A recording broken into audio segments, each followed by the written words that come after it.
Qual a sua posição na sociedade? De que maneira você se projeta na sociedade? Qual é o seu papel? Qual é a sua pauta? Qual é a sua influência? Para que é que você está aqui neste mundo? A resposta está no Evangelho de Mateus, no capítulo 5. E Deus, em sua bondade e graça, tem permitido que nós sejamos uma igreja que abre as Escrituras e estuda as Escrituras semanalmente. E nessa série no Evangelho de Mateus, nós estamos observando em todo o início do Evangelho a vinda do Rei. Jesus aparece como Rei, ele é anunciado como Rei, manifestado como Rei, e depois de se apresentar como Rei Messias verdadeiro, Jesus apresenta o seu ensino, a sua proposta como Rei. E nós temos então em Mateus 5 o sermão mais famoso de todos os tempos e o mais famoso de Jesus, o sermão mais necessário, o sermão mais profundo e impactante do mundo em todas as eras, em todos os lugares, o Sermão do Monte, que está em Mateus capítulo 5, 6 e 7. Aqui nós temos os fundamentos da vida com Jesus, a vida no reino de Deus. Na introdução do Sermão do Monte, nós vimos nas mensagens anteriores uma lista do que chamamos bem-aventuranças. Capítulo 5, verso 1 a 12, aprendemos virtudes e qualidades do seguidor de Jesus e que vão trazer verdadeira felicidade. Mas nesse momento, quando chegamos em Mateus 5, 13, nós percebemos que a felicidade pessoal não é a única coisa que a gente ganha quando pratica as bem-aventuranças. Um tema que não foi apresentado nas bem-aventuranças, desde o versículo 3 até o 12, agora fica escancarado. O tema é o discípulo nesse mundo como uma testemunha. E nós temos então o seguinte: é impossível seguir as normas do reino de Jesus, é impossível somente na vida particular. Se você viver como Jesus quer que você viva, a justiça que você vai praticar, ela vai chamar a atenção. Não tem como você ser uma pessoa pobre em espírito, você chorar pelo seu pecado. Não tem como você ser manso, ter fome e sede de justiça. É impossível que você seja misericordioso, puro de coração e pacificador no seu confortável isolamento e anonimato. Nós somos quem somos em público, e nós somos chamados por Jesus, como já estamos experimentando nessa noite, para o desafio de sermos sal e luz. E para ilustrar essa ideia de influência, eu uso um vídeo que eu vi recentemente de uma partida de futebol. E você sabe que no começo de um jogo de futebol no mundo, na Europa também, os jogadores ficam perfilados e o hino é tocado enquanto acompanha-se a execução do hino. E muitas vezes crianças ficam juntas com os jogadores na frente. E nesse jogo, antes dessa partida, estava uma chuva muito forte e um frio muito grande. Dava para perceber pelo vídeo. E os organizadores não se atentaram para aquilo.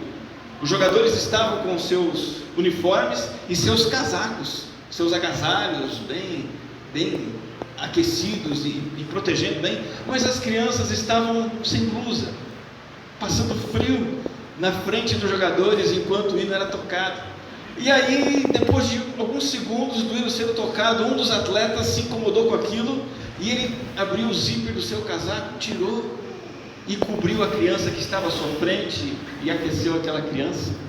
E aí os outros jogadores olharam para ele e aí, meio que por pressão, também começaram a tirar os seus casacos e cada um, e todos eles no final das contas, tiraram os seus agasalhos e colocaram nas crianças.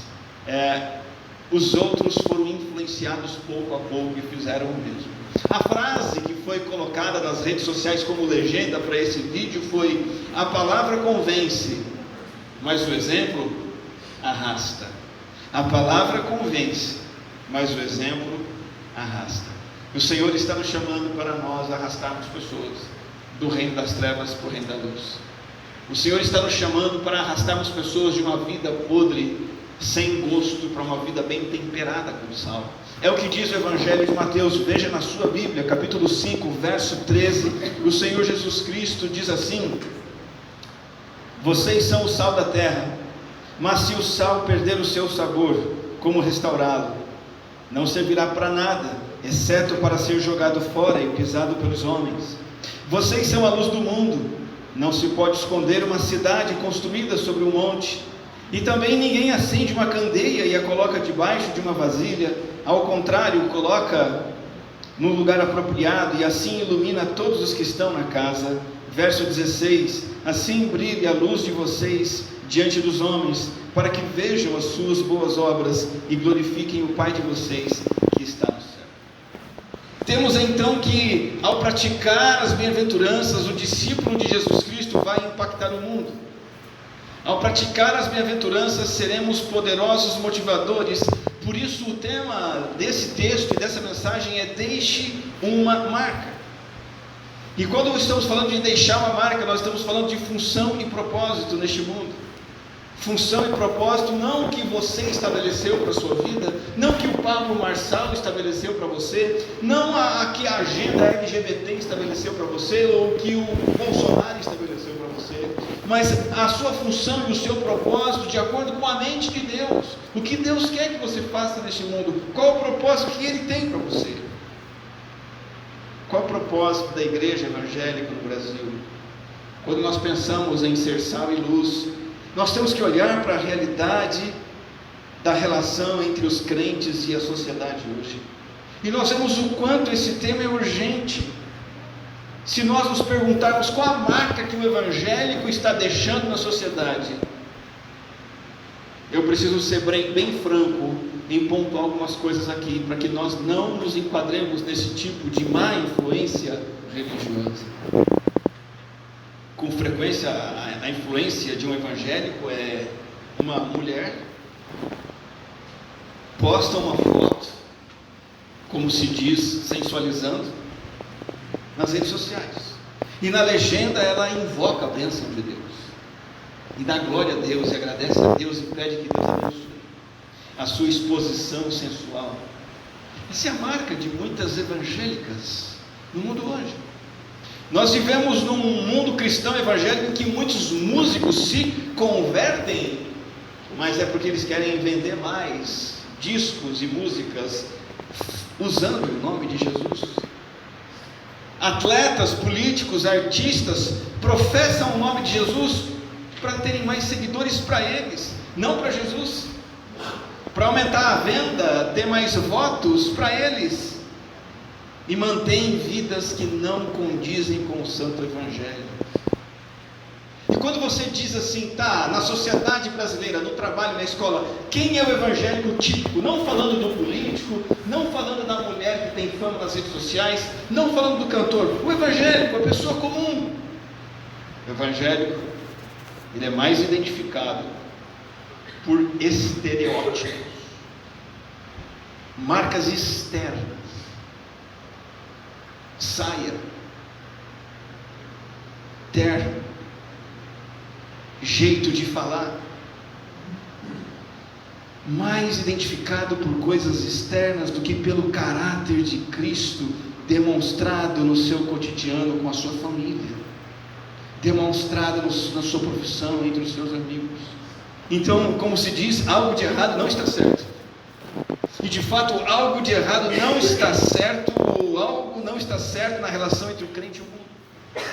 E Jesus Cristo então nos apresenta duas analogias muito simples, duas comparações muito expressivas para mostrar o que nós vamos fazer no mundo quando seguimos a Cristo de verdade. E hoje eu quero observar a primeira analogia apenas, a analogia do sal. Na próxima mensagem vamos nos debruçar sobre a comparação da luz. Mas em primeiro lugar, a comparação que Jesus faz dos seus seguidores nesse mundo, ele nos chama de sal. Você é salgado? Não é para ser azedo, é para ser salgado. Você está salgando, ser sal da terra. E o que está em foco nessa comparação de Jesus? As propriedades e a utilidade do sal são uma excelente analogia para nós. Por exemplo, quando você pensa no sal da cozinha, você logo imagina que é Ele quem dá sabor aos alimentos. Uma comida insossa é uma comida que a gente não quer comer, a gente não come, e a gente prefere deixar essa comida insossa para comer no hospital, quando não tem outra opção. Se a comida for bem temperada, aquele salzinho no ponto certo, ela fica apetitosa. Eu não jantei ainda hoje. Os irmãos, a sociedade, o mundo está insosso. O mundo é cada vez mais intragável. O pecado está cansando a sociedade. O pecado está adoecendo, escravizando e matando. E o discípulo de Jesus Cristo tem que ser aquele que vive no mundo e manifesta o sabor da vida, o verdadeiro sabor da vida que glorifica a Deus na sociedade. O discípulo de Jesus tem que ser aquele que revela no seu dia a dia uma qualidade de vida superlativa. Nós precisamos estar investidos, mergulhados nos meios de vida em que nós estamos, mostrando para as pessoas que a vida com Deus, ela é saborosa. Nós temos que estar vivendo no meio dessa sociedade, mostrando que a presença de Deus nos traz alegria plena e delícias perpetuamente. Assim como o sal dá sabor, assim o crente precisa mostrar para o mundo o sabor da vida com Deus. Mas o sabor também conserva alimentos. Isso não é muito comum em nossa sociedade, em que nós usamos refrigeradores, geladeiras e freezers. Mas na sociedade antiga de Jesus, isso era muito claro para os seus ouvintes. Não havia refrigeração por eletricidade, e o sal era usado para preservar alimentos, para não estragar. E nós ainda hoje lançamos mão disso. Nós temos, por exemplo, a carne de sol, que também é uma carne de sal, porque é o sal que conserva a carne. O mundo está apodrecendo cada vez mais. Assim como a carne fora da geladeira, a carne sem sal apodrece rapidamente. O mundo sem a presença dos seguidores de Jesus é um mundo que vai apodrecer rapidamente. É o seguidor de Jesus que precisa viver o Evangelho e refrear o mal, impedir que a corrupção generalizada aconteça, impedir que o mundo se autodestrua. Jesus chama-nos de sal, porque nós temos que trazer sabor da vida, conservar, e temos que também ser antissépticos. O sal tem esse poder, é dolorido, mas funciona. O sal, ele purifica as coisas. Quando alguém disse para você assim, olha, está dolorido aí, você machucou, cortou, põe um pouquinho de sal, dói, mas sara, é o que resolve. O ser humano precisa da pureza que há em Cristo Jesus.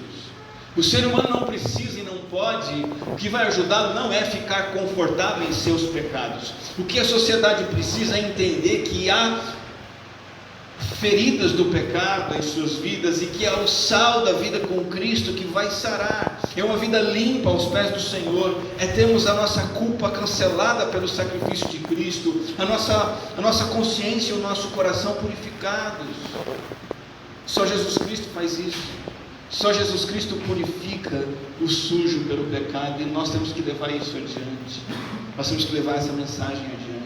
O crente tem que ser um purificador moral neste mundo em que os padrões morais estão lá embaixo, em que as pessoas estão se comportando como querem, não se importam com as regras de Deus, estão se destruindo. Nós temos que ser usados por Cristo para purificar a vida dessas pessoas. Não somos nós quem purificamos, é o Senhor Jesus quem purifica. Nós somos instrumentos nas suas mãos. Mas há mais uma coisa que o sal faz, além de trazer sabor aos alimentos, conservar, ser antisséptico. Em quarto lugar, o sal, ele é ótimo para suscitar sede na gente. O sal dá sede, né? A primeira coisa que você faz quando começa a comer aquela comida salgada, que a cozinheira queria fugir, errou a mão, deixou aquele negócio salgado, você precisa de um copo d'água. O crente precisa despertar sede nas pessoas que não têm Cristo. Uma pessoa sem Jesus, ela não tem sede por coisas espirituais. Ela não tem apetite pelo pão do céu. Ela não acha que precisa correr aos pés do Senhor. Ela não acha que precisa de uma vida de oração. Ela acha que não precisa estar na igreja continuamente. Ela não acha que precisa mudar de vida. Ela está tudo bem, ela está vivendo. Às vezes ela se sente mal e aí dá um pulinho na igreja para ver se melhora um pouco, mas no máximo é isso. Não há no coração, na consciência das pessoas, sede pelas coisas de Deus. Cabe ao crente ser como o sal, aguçar essa sede, ir e mostrar: olha, tem coisa melhor, olha, tem uma vida bacana, olha, tem uma solução para os seus problemas, despertar o interesse das pessoas por Cristo. Agora, é interessante que o que determina absolutamente que o sal exerce essas funções de despertar sede, de purificar, de dar sabor, de conservar o alimento. O que faz com que o sal tenha esse poder é justamente o fato dele ser diferente do resto.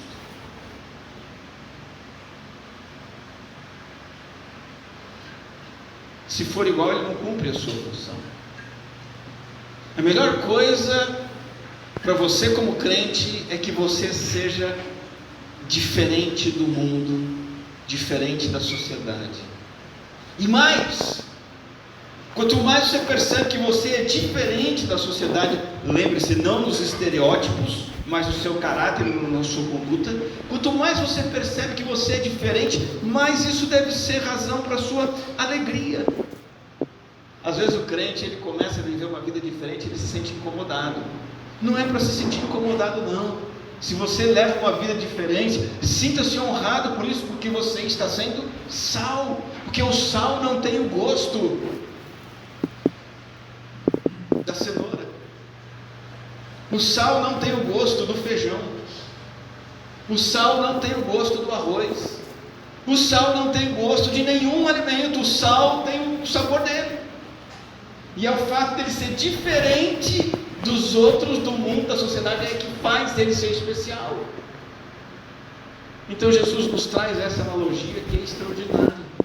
Nós temos que ser como sal nesse mundo. Nisso está o nosso poder, o nosso valor e a nossa utilidade. E resumidamente falando, a salinidade do cristão está justamente no caráter dele transformado pela graça. A salinidade do cristão é justamente ele manifestar as 8 bem-aventuranças que nós estudamos anteriormente: a mansidão, a fome e sede de justiça, a misericórdia, a pacificação, a vida reta e justa, o choro pelo pecado, a pobreza em espírito. Quando nós somos absolutamente diferentes do mundo, então nós vamos atrair. Essa é a função do discípulo. Mas o que Jesus nos mostra ainda no versículo 13, na parte B, é o outro lado da salinidade, é a disfuncionalidade do sal, a disfunção do discípulo. E então Jesus vai dizer assim: se o sal perder o seu sabor, como restaurá-lo? Não servirá para nada, exceto para ser jogado fora e pisado pelos homens. Sal insípido. Jesus não está falando aqui daquela marca de sal mais barata, que você talvez já tenha comprado, usou e falou: isso aqui não salgou igual, deixa eu comprar o cisne de novo, que o cisne salga bem. O sal cisne. Tem o sal lebre, né? Tem gente que não gosta. Não é disso que Jesus está falando, de marca de sal mais barata. Jesus está se referindo a algo que acontecia naqueles tempos. Por exemplo, o sal que era encontrado numa região chamada região do Mar Morto, uma região com muita salinidade, era um sal que podia se contaminar com gesso, com outros minerais, e ficava então sem sabor e contaminado e inútil para conservar os alimentos e temperar. Só servia para quê? Para manter os caminhos livres de vegetação. Então jogava sal para servir para isso e para ser pisado pelas pessoas. Assim também o cristão sem sal é aquele que não tem nada de diferente no seu caráter, na sua conduta. As impurezas do pecado predominam na vida dele. O crente sem sal é aquele crente que é igual ao mundo, que se comporta igual ao mundo, que se dilui com a sociedade, e ele perde a capacidade de influenciar positivamente as pessoas ao seu redor, para que venham a Cristo. Então ele não vê as pessoas ao seu redor se achegando a Cristo, porque ele não está mostrando nada de diferente. Ele perde a capacidade de dar sentido à vida das pessoas. Lembra que o sal dá sabor? O cristão sem sal não desperta nas pessoas o sabor da vida com Deus. Lembra que o sal conserva da podridão, do apodrecimento? Então, o crente diluído com o mundo, o crente que não é diferente do mundo, ele é ineficaz, porque ele não freia o declínio moral na sala de aula, ele não freia o declínio moral na sua família, na sua empresa, nos seus negócios, na política e em lugar algum. O crente sem sal não purifica, não age como agente de limpeza para que as pessoas comecem uma vida nova. As pessoas estão com a vida destruída, as pessoas estão com a vida arrebentada pelo pecado, pela sujeira, e o crente sem sal não faz nada. Ele simplesmente permite que essas pessoas continuem com as suas vidas contaminadas. O crente sem sal, o crente que é igual ao mundo, ele não gera sede nas pessoas pelas coisas espirituais.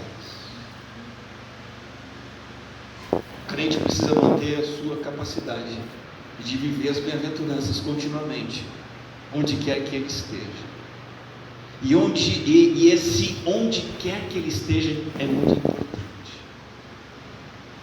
Quando nós estudarmos a segunda parte dessa orientação de Jesus sobre a luz, nós vamos nos atentar para algo que a Melk citou aqui, sobre a luz sendo colocada num lugar apropriado.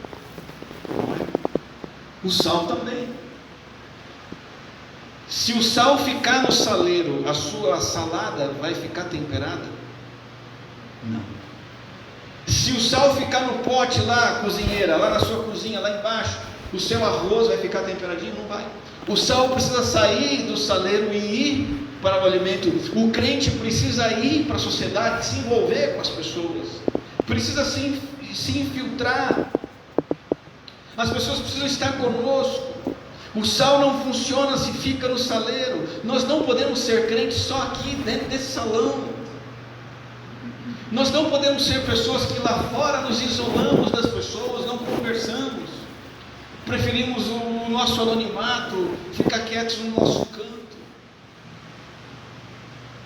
Ninguém pode acusar uma carne fresca de se deteriorar. A única coisa que uma carne fresca tem capacidade de fazer é se deteriorar. O ponto importante é onde estava o sal, que não impediu que a carne apodrecesse. As pessoas lá fora estão apodrecendo. Onde está você? As pessoas na sua família, vizinhança, amigos, estão com a vida apodrecendo sem Jesus. Onde está você? Para preservar a vida dessas pessoas. Portanto, o desafio que nós temos essa noite é de deixar uma marca, de deixar um legado. E eu queria que você pensasse e considerasse qual é a razão para você estar nesse mundo, qual influência você tem exercido e quer exercer, o propósito, missão, função, utilidade. E essa palavra de Jesus hoje nos convida a trocar intenções tacanhas de existência nessa vida, pelos propósitos grandes, gigantes, eternos, um projeto de Deus de sermos influência nesse mundo. As nossas intenções para esse mundo são ganhar o nosso pão de cada dia. Isso é tacanho, pequeno. Eu estou nesse mundo para não fazer mal para ninguém, pagar minhas contas e tocar o barco. Isso é pequeno. Eu estou nesse mundo aqui para ficar quietinho no meu canto, resolver minha vida, tá bom demais. Isso é pequeno. Eu estou nesse mundo para fazer viagens, curtir a vida. Eu estou nesse mundo para desfrutar o melhor que tem. Isso é pequeno. Eu estou nesse mundo para que as pessoas olhem para mim e vejam o quanto eu sou inteligente, o quanto eu tenho formação acadêmica, o quanto eu sou bacana. Isso é pequeno. O projeto de Jesus para você é você influenciar as pessoas desse mundo, deixar uma contribuição espiritual e um legado espiritual. Você que tem um filho, o que é que você quer deixar para ele? Faculdade paga, isso é tacanho, isso é pequeno. Seu filho não vai precisar disso, acima de tudo. Seu filho, sua filha precisa conhecer Deus. Você tem que ser sal na vida dele, na vida dela. Amar seu filho de todo o coração, discipular seu filho. Essa é a sua principal tarefa. Jesus está dizendo: seja sal na vida do seu filho, da sua filha. O que é que você está querendo deixar para o seu cônjuge? Se você partisse hoje, fosse embora, o que seu esposo, sua esposa teria na memória a seu respeito? Se você ficasse viúvo, viúva hoje, que coisas espirituais você deixaria para o seu marido, esposa que continuasse vivo? Que inspiração que você deixaria para ele seguir, imitar e viver? Para os seus colegas na empresa, funcionários, patrão, seus colegas na escola, você está preocupado com fazer algo por eles? Você se importa com deixar uma marca para eles? O que sabem sobre Cristo? Eles sabem algo sobre Cristo através de você? Eles sabem algo sobre o que é a Bíblia, qual a preciosidade da Bíblia através de você? Talvez eles saibam que você gosta de anime apenas. Eles sabem que você torce para o Santos. Grande coisa. Eles sabem que você gosta de ir para a academia. Ótimo. Que bom que eles sabem essas coisas, mas o que eles sabem, conhecem e vivem dos assuntos espirituais através de você, através de mim. Existem maneiras muito práticas de cumprir a função de sermos sal e luz. Como já vimos ao longo dessa mensagem, a primeira delas é através de uma vida santa. A sua vida precisa ser uma janela através da qual as pessoas podem ver o Senhor Jesus. Sua vida precisa ser como uma janela. As pessoas olham e veem Jesus. Isso está acontecendo. Dizem alguns historiadores que num país não cristão, fechado para o cristianismo, um sujeito se converteu a Cristo, e os seus compatriotas começaram a olhar para ele e perceber uma diferença radical e o compromisso que aquele novo cristão tinha com a Bíblia. E o depoimento que eles deram foi muito simples, mas profundo sobre aquele homem. Eles disseram assim: não há diferença entre ele e o livro. A constatação que fizeram sobre aquele homem foi essa: esse homem não tem diferença nenhuma entre ele e aquele livro. Nós somos iguais ao livro aonde estamos? Ou a nossa vida é diferente daquilo que encontramos aqui? Se Jesus viesse na sua casa sem avisar, para passar uns dias com você, você consegue imaginar o que você faria? Ele batesse na sua porta, tocasse a campainha. Talvez você daria para ele o melhor quarto, a suíte, prepararia a melhor comida, diria várias vezes que está muito feliz porque ele está na sua casa, poder servi-lo, mas você continuaria tratando o seu marido do jeito que você trata na frente dele? Você trataria seus filhos, seus familiares? Ou teria que mudar o jeito que fala com os filhos, afinal Jesus está aqui mudando. Você continuaria com a mesma rotina de jogos de videogame, séries de TV, redes sociais? Ou começaria a abrir um pouco mais a Bíblia, né? Acho que Instagram não, viu? Melhor abrir um pouquinho a Bíblia, porque Jesus está aqui, né? Ele vai ficar escandalizado, né?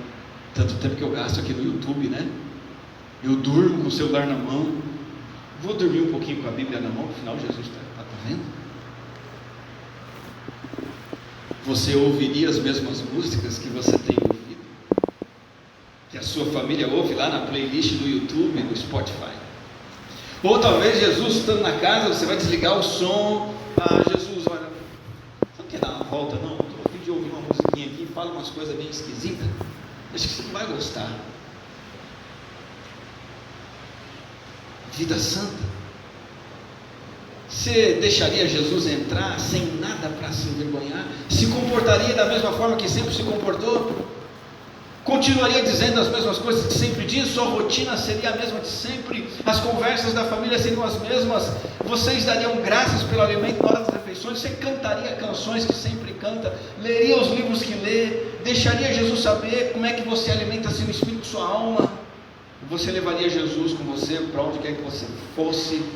Ou mudaria os seus hábitos enquanto Jesus estivesse com você? Ser sal é isso. Jesus está aqui comigo, eu tenho que honrá-lo, e quando eu faço isso, eu manifesto Cristo onde eu estou, e eu faço a diferença onde eu estou. Primeira maneira de ser sal é vida santa, uma vida na presença de Jesus. A segunda maneira de ser sal é muito simples. Além de uma vida santa, é compartilhar a sua fé em Cristo, abrir a boca e falar de Jesus. Conta-se que o pastor Billy Graham estava sendo entrevistado num programa de TV, e nesse programa de TV ele estava falando que ele desejava antecipadamente a morte, ele ansiava pela morte, pela esperança de estar com Jesus, e ele explicou para aquele apresentador de TV a confiança dele no que a Bíblia diz e no que Cristo é, e falando da confiança que ele tinha no sacrifício de Cristo, na sua morte, na sua ressurreição. E o entrevistador do pastor Billy Graham era um ateu, que admitiu que ele tinha medo da morte, não tinha esperança de morrer como o Billy Graham tinha. Ele, ao contrário, tinha medo, mas disse ao Billy Graham com todo respeito: você não tem medo, porque você sabe algo que eu não sei. Não é apenas o Billy Graham que pode dar testemunho da sua fé em Cristo Jesus, você também pode abrir a boca e falar sobre Cristo com as pessoas. Vida santa, compartilhar a sua fé. Uma terceira maneira pela qual você pode ser sal e luz é você ter compromisso com a igreja. Muitas pessoas não são saudadas por nós porque nós mesmos não temos compromisso com a igreja, e elas não veem em nós um compromisso com a igreja do Senhor Jesus Cristo.